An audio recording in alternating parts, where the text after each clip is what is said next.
Good evening, everyone, and welcome to the Sensing Spirituality radio show with me, Iain Mason, brought to you by A1R Psychic Radio and Moonstruck TV, where with love we welcome you. Good evening, good evening, good evening. Hope your day is well. So here we are this evening. We're a few minutes behind. Life does that sometimes to us. But I'd just like to welcome you all to the show. Hope you've had a most fantastic week. Hope you've had lots of good fortune and great things happening with you. I just want to really share a couple of quick thoughts with you, and that is, whatever the question, love is the answer. It's a quote by Gerald G. Jampowski, who was a psychotherapist, and it's really, really great because you know what? When love is the answer, we all like love. We all feel good with love. We always feel the energy connection with love, and that helps us have peace. And we enjoy all of life's blessings as well at the same time. And that helps us to have that inner harmony. And that calm allows our mind to be calm and not allow our subconscious to run around like a hooligan out of control, making up stories. And everything that we really know isn't true, but we somehow allow to come into our daily lives and taint the views that we see the world with or the experiences that we experience along the way. So look after yourselves and spread the love. It's really, really important. Now, we're going to be getting ready to go to the phone lines pretty soon. So, I would just sort of waiting for the calls to come through here. We have Melissa in New Darien, Pennsylvania, in the USA. So welcome, Melissa, to the show. Thank you. Hello, how are you, my darling? Are you well? I'm sorry? Are you well? Yes. Good. How is it that I may help you this evening? I just wanted to find out, do you do medium readings? Yes, I do, yes. Okay. Would you like a general reading? I'm sorry, for medium reading, you mean? Yeah, for mediumship. Yeah. Yes, please. Okay, just a general reading, or is there somebody particular that you would like to connect with? I lost a child. Okay. All right. Well, we'll see where we go with this. Okay. Okay. All right. So just bear with me. When we're looking for something specific, it just works a little differently with me. But hello. Hang on. I've got a couple of people coming in here. Would you understand the mother figure? And she feels quite maternal. So this this actually feels quite like a maternal grandmother. But this lady passes of a heart condition here. I know that takes her over when she goes. Do you understand her? Okay. Yes, I do. Okay, and would you understand that being, what I want to say is quite breathless and quite incapacitated just before the end of her life there? Because she just makes me feel that I wasn't able to move around too much and I struggled with my breathing. Yes. Okay, she's a lady who, of her own mind, would, what I want to say is she's not like a really squidgy, lovey, feeling of a grandmother here for me, but she feels, what I want to say is a lady that would be able to look after herself quite well. Do you understand that? Uh-huh. Yeah, and she's quite sharp of mind as well. And she's just acknowledging here that she had to have a lot of help towards the end of her life. And I know that when she was here in the physical, that she wouldn't have liked that. Not that she didn't want help, but she didn't like to trouble people to help her with the things that she could do for herself, or so she thought. Would that make sense for you? Yes, it does. Yeah, okay, because she's saying to me now, I can cope on my own, you know. I don't need you. And she's sort of telling me off, which is quite funny, but she means it in a light-hearted way. Would you understand a name? She's trying to get through to me like Mary or Marty, please. I can just hear like a name like that coming through. A Mary or what? It sounds like a Mary or a Marty. I can't quite catch what she's saying to me. Mildred? M-A-R, no, Mildred? it feels shorter than that. No, it doesn't feel like Mildred for me. It feels shorter. It feels like Mar. I'm hearing Mar, Mar. Millie, maybe for short. Yeah, Mary. Yeah, it's Mary. That's what I heard first. You understand? That's just the names that she's just pushing through for me. And would you understand why she talks about why there's a link to March with this, please, as well? The month of March. March. You know what? I'm not sure. I can't think. Okay, that's all right. Well, don't worry too much. She's just circling March for me, and she's also saying to me here 1997 is quite important as well. 97. I think that's the year she passed. Okay, all right. This is what she's saying to me here, and she loves daffodils. She loves yellow flowers. She tells me too. Daffodils, you said? Yeah. Okay. She loves daffodils, and she loves the yellow flowers. That's what she's saying to me here. Now, okay, I'm just trying to see what she's doing here. Would you understand that she would be somebody that would keep the family in check? You know, she would be somebody quite sort of patriarchal by nature in some ways. Yes. Yeah, she's quite an organizer here. But she's telling me, my darling, and I don't know whether both of these babies are for you. Excuse me, got an itchy eye there. She's just saying to me that there are two children up with her. Two children. Yes, she does. She has okay. my uncle and my aunt and uncle. Yes. Okay, all right. Well, that's what she says to me here. And she says it's nice that they're here because it feels like home again. That's what she says. And I know that she's a lady that really did like her home. You understand? Okay. Yes, I do. Yes. Okay. All right. I know that she hung on with her home as long as she could do, and she said I stayed there as long as I could, but I knew that I had to go to hospital. That's what she says to me, as she calls it. But as she's just sitting up there, I do see a child with her, but she's actually showing this as a young child, please, not as an older child. Would you understand that? Of her child, or are you saying one of hers, or like a grandchild? No, no, it's not her child. You know, you said you wanted to connect with a child. She has a child on her lap. That's what she's showing me, but she's showing it me as a younger child. Ugh. I don't know. And it's now my son would be. I have a boy. And I have a boy here. I have a boy here. Okay. A baby boy. Yeah, you understand? No, I don't. He wouldn't have been a baby. He wasn't a baby then. No, but symbolically she's showing him to me as a baby. For her, a baby. So he's young. He's not an old person. Yeah. So she's calling him the baby, and she's cradling him like a baby. So it's like a symbolic thing, and she's cradling him. Would you understand that there were lots of complications that were also contributing factors in his passing, please? Complications for what? I'm sorry, I didn't hear you.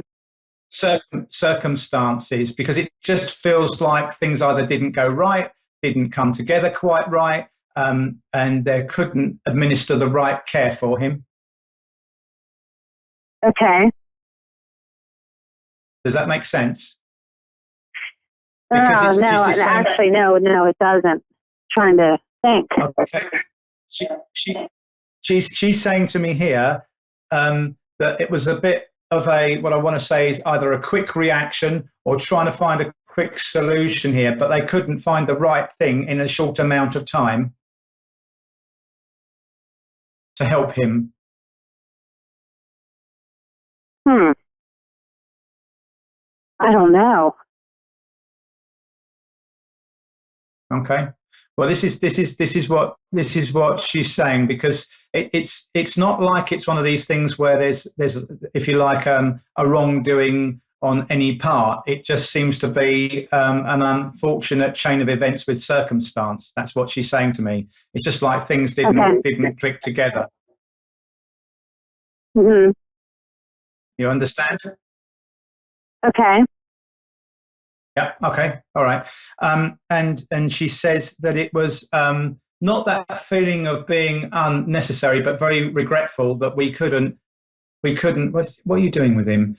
She's just saying that there was a lot of attention and a lot of what she's describing to me as busyness, chaos, if you like, that was going on around. But there was nothing that could be done. Hmm. I'm That makes sorry. sense for I you? don't even know. You don't understand that? No, I don't. Okay. But you understand the baby boy, or what she calls the baby boy. Yes. Okay. All right. Because it's a bit like, my mum still thinks I'm her baby boy, and I'm nearly 50 years old, you know. Uh-huh. So when it comes, yeah. So that's how she's looking at him and calling him the baby boy there. Now, as she sorts of cradles him here, she's just saying to me here that there was something not right with his breathing as well. There was something either wrong with the lungs or the actual breathing system. Would you understand that? Um, yeah, actually, I think she's talking about my uncle, her son. Okay. All right. Okay. All right. But I know that I've got this issue here with my breathing, and that was something that almost just wore me down and wore me out. That's what she's saying to me here. And then finally, that contributes to me going over. But it does feel like there were other complications as well, because she just makes me feel that the body shut down. You understand? Okay. Would she be talking about my son? He committed suicide. Would she have been talking about him, cradling him? Yeah, the baby is your son. Okay. Yes. And she's talking about a problem with the breathing at Well, the end. he hung himself. That's probably what she's meaning. Okay. All right. She's not telling me how he Does passed, my that darling. make sense? Yeah. Okay. And I've just got a problem here. She tells me with the breathing, and she talks about this with what she calls the baby boy. And that's how she sees him. And I'm so sorry for your loss. And she's just talking.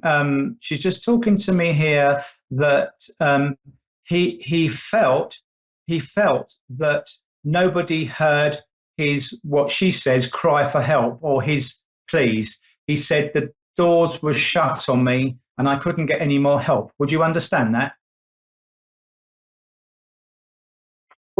from his point of view? That I don't. Okay. Well, this is just what she's saying. She's saying for me here. But would you understand as well that he went quite quiet and quite withdrawn, and almost disconnected himself from the family in the last, what I want to say, is week of his life? Yes, she did.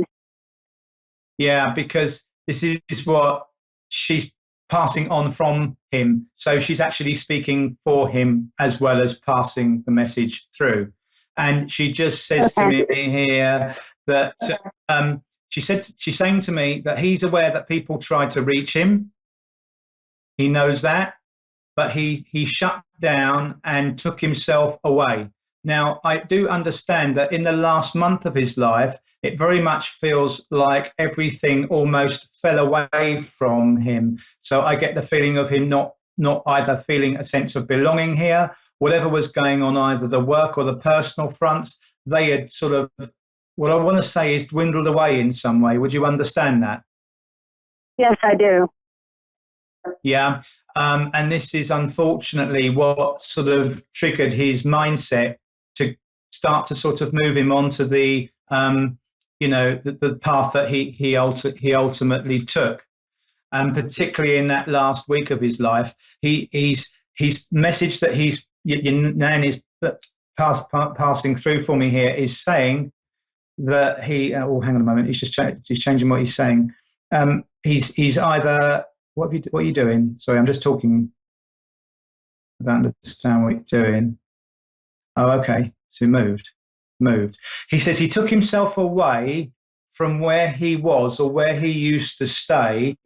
He made sure that he took himself away, so a distance away, to do what he did, because he says it wasn't local.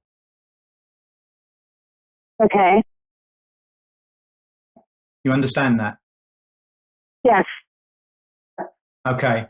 And he's saying it was about the best gesture he could make in the circumstances, and his idea was that it wasn't on the doorstep to be that as odd as this may sound for you, as to be as in your face as it could have been.